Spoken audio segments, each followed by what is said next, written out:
네, 지난달 제천 스포츠센터 화재에 이어서 밀양 세종병원 화재로 수많은 인명피해가 떠났습니다. 안타까운 마음뿐인데요. 취재기자와 함께 왜 이렇게 많은 인명피해가 세종병원에서 일어났는지 자세한 이야기 나눠보도록 하겠습니다. 자, 이수아 기자.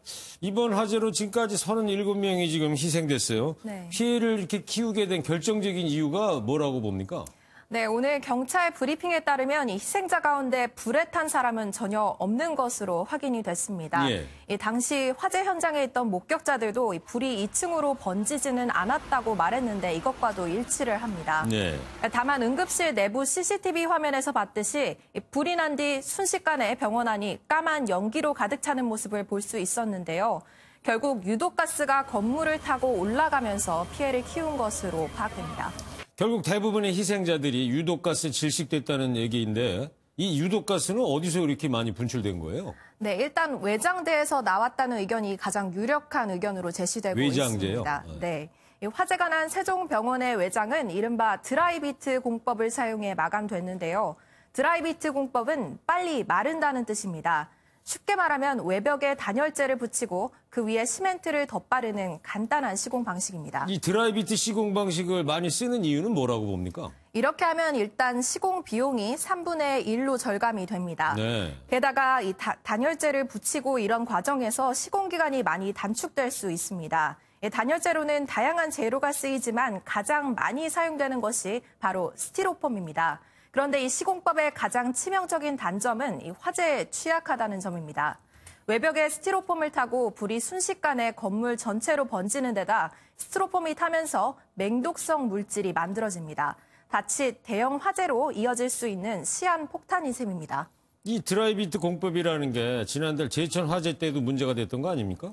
네, 앞서 말씀드린 것처럼 시공 비용이 워낙 저렴하다 보니까 네. 1990년대 초부터 건물 대다수에 사용이 됐습니다. 실제 최근 있었던 많은 건물 화재에서 드라이비트가 도마에 올랐는데요.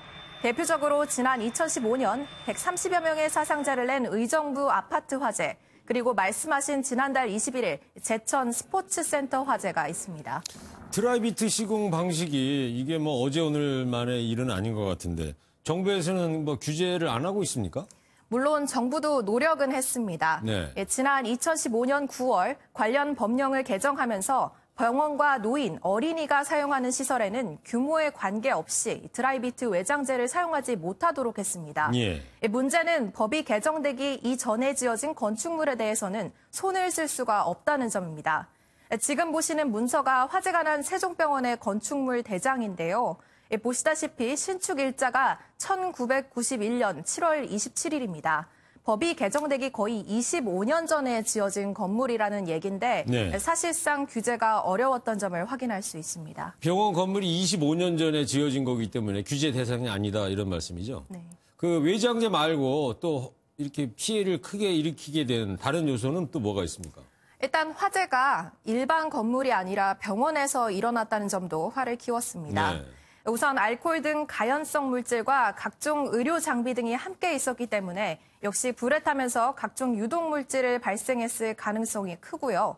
게다가 세종병원은 응급실에 입원실까지 갖춘 꽤 규모가 큰 병원입니다. 이 화재 당시만 해도 177명이 입원 중이었던 것으로 확인이 됐습니다. 네.